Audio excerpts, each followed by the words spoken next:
Dear Heavenly Father, we are thankful for all of our many blessings and the freedom and liberty to meet this evening. Please give us your strength, guidance, and wisdom in our deliberations. We bless all of our first responders and our military and what they do to protect us each and every day. In your Son's name, amen. Amen. Pledge allegiance to the flag of the United States of America and to the republic for which it stands, one nation, under God, indivisible, with liberty and justice for all.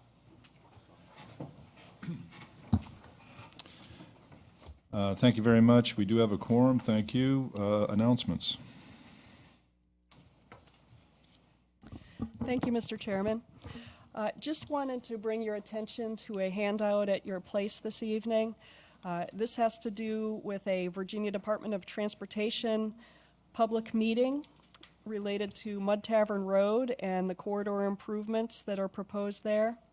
That is between I-95 and Route 1. You'll recall about a year ago, the Planning Commission considered a comprehensive plan, thoroughfare plan amendment that looked at that corridor study and including that in the comprehensive plan, and there were some residents and business owners along there that had some concerns. So I wanted to be sure to bring this to your attention that the Virginia Department of Transportation is having this meeting. It's at Thornburg Middle School, which is at 6929 North Roxbury Mill Road on Tuesday, November the 14th from 5 to 7 p.m. And my only other announcement is that we have no items that are scheduled for the first meeting in November, so unless the item this evening is continued to that meeting, the Planning Commission we will just go ahead and cancel that meeting and meet again in mid-November when we will have some cases. Very well. You will cancel which meeting now? The first meeting in November? Oh, okay. Mr. Chairman, Yes, question for Wanda on the VDOT meeting. Who received this notification? Who is going to receive this notification? I don't know their protocol. I imagine property owners along the route, but I can't say that for sure. I know they put it in the paper. Yes, it's in the paper, and our public information officer will get the word out, various methods, Facebook, tweets, so we'll certainly be getting the information out, but I'm not sure specifically who received a mailing. Moving on to the next item on the agenda is review and approval of the minutes of September 20th, 2017. If there are no questions or comments on that, I will take a motion to approve. So moved. Do I have a second? Second. All those in favor say aye. Aye. Those opposed? Any abstentions? Abstain. Very good. Motion passes. Moving on to the next item, review and approval of Plat P17-0004 Wheatland Station. Thank you. No, that's okay. I'm good. I know where that's at, and I know that we've been through with that one. I fully support that. Do we have a second? Yeah. Second, all those in favor say aye. We've had this before, right? Yes, it's, Absolutely. Yeah. yes, ma'am, I like the way you think. Motion passes. Great. Thank you. Next item up on the agenda is let's see, public hearings, KCA 17-0009.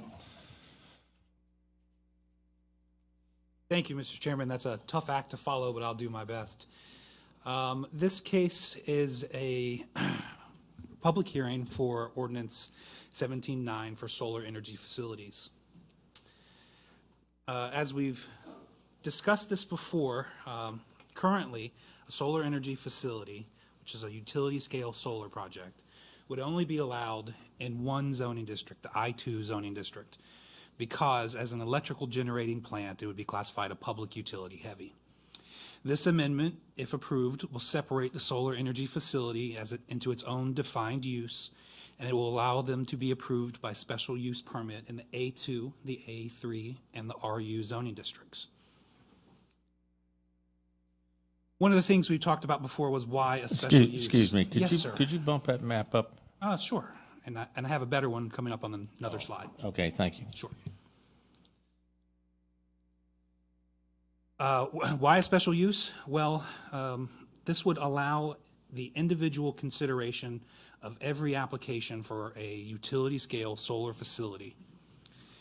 We being the county, would be able to analyze the construction, the operation, the decommissioning of such a facility. We could hear from neighbors that might be next to this solar energy facility or might be able to see it down the street or down the way. And it allows the county to place conditions, if we were to recommend approval on that facility, to make it better fit in within the context of that neighborhood. There are over 14,000 parcels that are between 20 and 200 acres.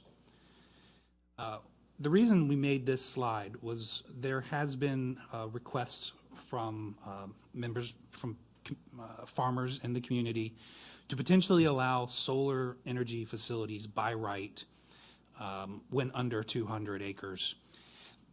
So we wanted to get a look at how much, how that could impact us. And that's what we found, is that there's over 36% of the properties that we have, the county has, that are zoned RU, A2, or A3 would be affected by that. So every parcel you see there in green, if we were to have an administrative or a by right approval of a solar energy facility, they'd be allowed there.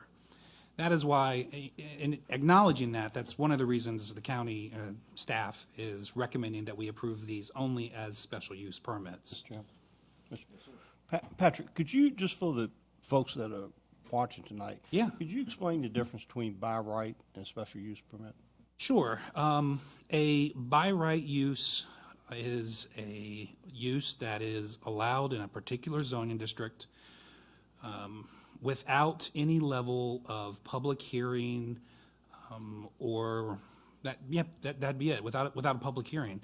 A special use or rezoning or some sort of, particularly the special use, they're considered to be generally acceptable in that zoning district, but they need special consideration and sometimes conditions placed on them to preserve the neighborhood in which they're being located. Thank you.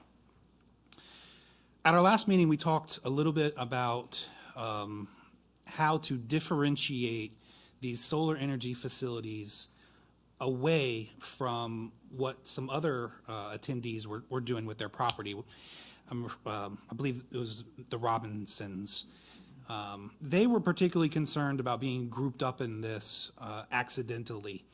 So we revisited the definition of solar energy facility, and worked up what you have in front of you here to better to better focus this definition on what it is we're really trying to regulate, which are utility scale solar projects. These are not utility scale solar projects.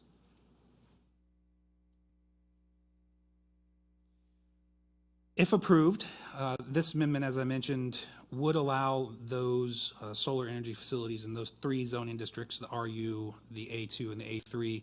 It would also set some minimum standards. Now, they're detailed within your agenda packet. The hot points, or the highlights, if you will, are that it would ensure adequate emergency access and compliance with county, federal, state codes, that we would obtain a viewshed analysis that would inform us to make better recommendations on screening to minimize the visibility and impacts on properties and roadways. We would obtain a phasing plan, a decommissioning plan, and a surety so that we're confident it would be adequately decommissioned, and some other safeguards regarding the county being informed of the status of these solar energy facilities as they continue in their life cycle. Staff is recommending approval of this, and I would be glad to take any questions you have. Mr. Chairman. Yes, sir. Patrick. Sure.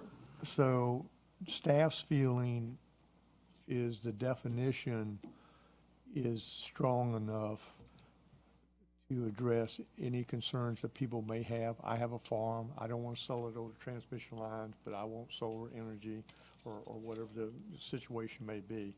So we don't need to carve out exceptions. Do we feel that the definition alone would make sure so that we don't come up and rub up against that later on down the road? Yes, we're confident in our definition. It shouldn't cause any friction with people looking to install solar panels on their property unless they're doing it for the purposes of generating at a large scale and selling it to selling it to someone else. Okay. And that's regardless of the size, whether it's a 50-acre farm, 200-acre farm. Right, there's no Okay. size trigger in the definition.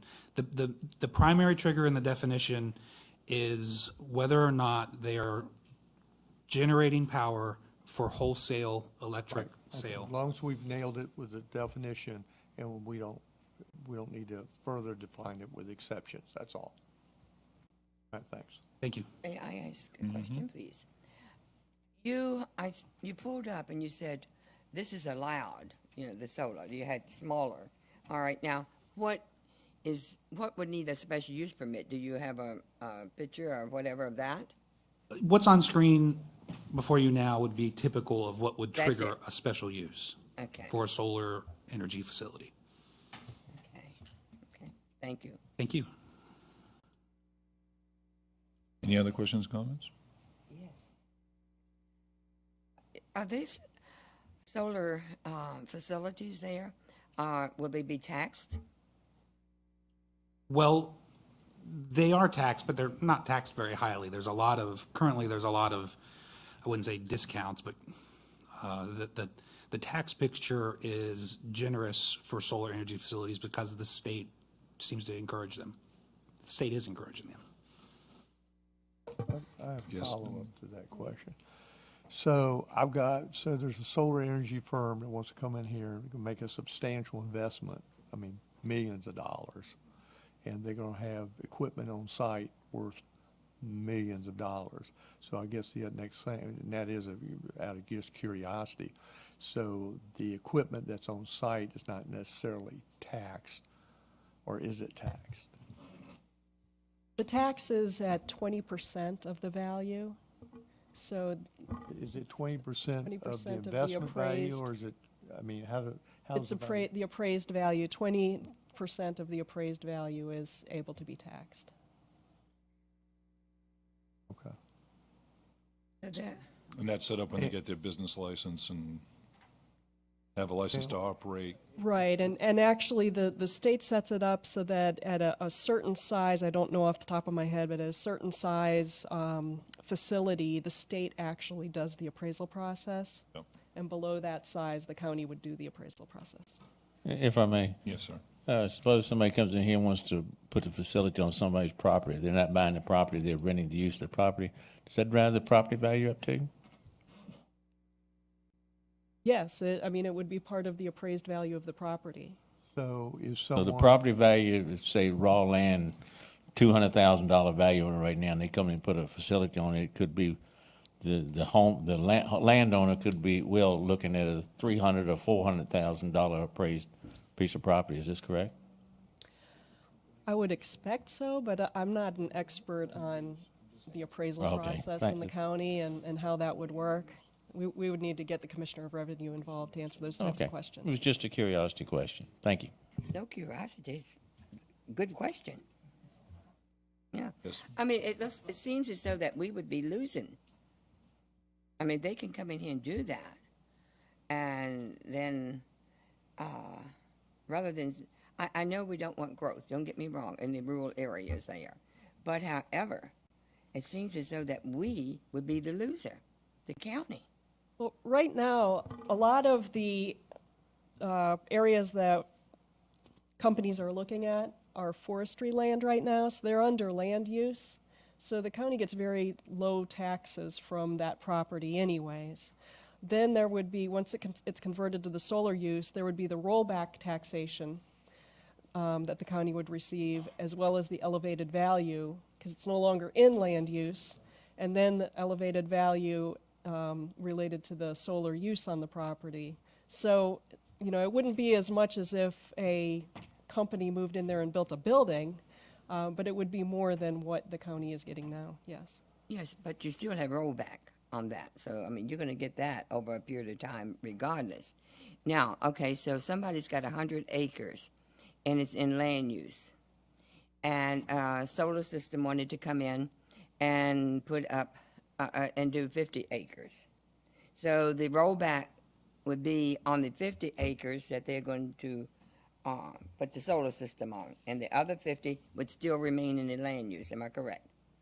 I would imagine that if you have a property that still qualifies for land use, that you could keep that portion of the property within land use. Currently, the way the commissioner works it is exactly what she just said. Let's say I take a portion of it and I do something different, but I still have the remaining parcel in trees or farming or whatever. Yeah. That's what I was saying. What is the positive for us? From what I'm gathering, and I've had some people call me that had farms that are listening, it's the initial investment that some of these companies want to come in and make. So I think the investment could mean actually, I mean, to the tune of, could be millions of dollars. So it could bring some additional revenue as we in the future, but I think also promote some jobs and some opportunities. And then I think the farms, it gives them an alternative to farming. So I think it gives us just more opportunities to have someone come in and invest that type of capital to us that would initiate, create more jobs and more infrastructure for us. And I'm not going to sit here and say that it'll give us cheaper electricity, because I don't believe that and don't think that's going to happen. But I do think there's some advantages in terms of additional revenue that could come in the county, as well as job creations, because even though you have that type of investment, that investment also has to be maintained. So I imagine when things go wrong or something happens, someone's got to go out and fix the stuff, and that could mean some local jobs too, I think. Do most of the people that have the farms, do they realize that there's a rollback that comes in, you think? Yeah, I'm talking about the farmers, large acreage and whatever.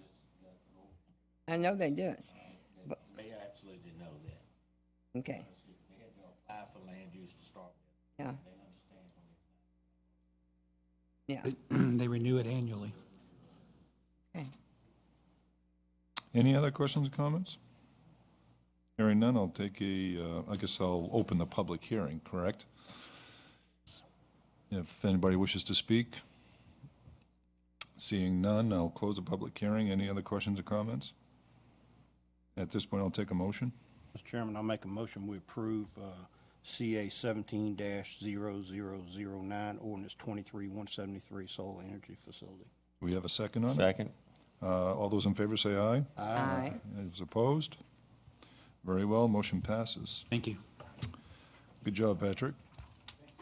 New business, Wanda.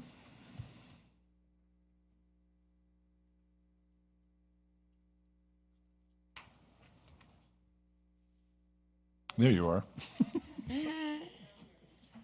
Wanted to take the opportunity to show you some enhancements that we've made to the county website. Okay, there it is. So this is the main web page, and on the main web page, you'll notice this new icon here, Notice Zoning Hearing. This looks very similar to the zoning notice signs that are posted on the side of the road when the rezoning or special use is coming to public hearing. So we put this here for easy access to information about these cases. So when you click that, it takes you to a planning department page that includes some information about what are zoning hearings, a very general description of the process. It includes direct contact links to the Planning Commission and the board member pages, an email address that somebody could click to send an email to our generic planning email. And then it also includes a link to the agenda so that when something is scheduled for public hearing, they can access it right from here. The application materials are now out on the web for each case. We put at least the generalized development plan and the narrative. For rezonings, we'll certainly have the proffers out there when we have proffers submitted. So we'll be trying to keep this up to date with new resubmissions as the cases move along through the process.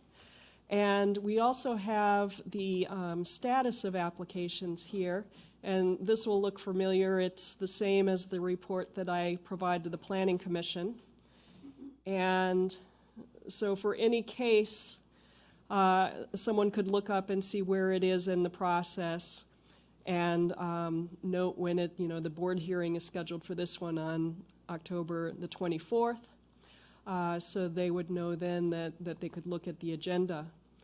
One other thing we're going to have is when the case is scheduled for Planning Commission or Board of Supervisors public hearing, we're going to go ahead and include the link right here so that if somebody comes across it on this page, they can link directly over to the agenda and see all of the agenda materials. One other thing that we're working on that's not online yet is a map, so that as people drive around and they see one of those yellow signs on the side of the road, they don't have to memorize what number is the case or anything. They just know that they're on Levels Road. And so we'll have a map where they can pull up a road map of the county, and we'll have an icon on Levels Road that they'll be able to click, and it'll populate it with the information related to that case. So we're really trying to get as much information out there so that the public can review application materials early in the process and all through the process. We also have community meetings out there. We have both our guidelines are out there for review, as well as upcoming meetings, and right now I don't think that there are any. But what we'd have here is a summary of any community meeting that's scheduled so that people can be more aware of those. So please let people know when they talk with you about this new resource, and direct people to it, and hopefully we'll get people used to going on and clicking on our yellow sign here on the main page and being able to access information that we're going to be keeping up to date a couple times a month, and hopefully that this will be a good opportunity for the public to become more involved. Excellent. Thank you very much. Any questions or comments on that? Before we move to any public comment, I have one question for Victoria, for our legal. Alexandra, thank you. My apologies. That's all right. I'm glad you made a mistake too. Yeah. That's okay. If we're using personal email addresses for Planning Commission business, receiving, and are those, I would assume that's subject to FOIA request. It'd be the entire. Can you clarify that for me? Yes, Alexandra. any any business that you do is subject to FOIA, and so my recommendation would be that you create a business email address that you use, such that if a FOIA request comes in, you'll be able to turn everything over related to that. Right, and that was my understanding. I just wanted to pass that on for general knowledge here. We'll move on to the next item. Any public comment at this point? Hearing none, I'll take a motion to adjourn. So move. Any second? Second. All those in favor say aye. Aye. Motion passes. Thank you.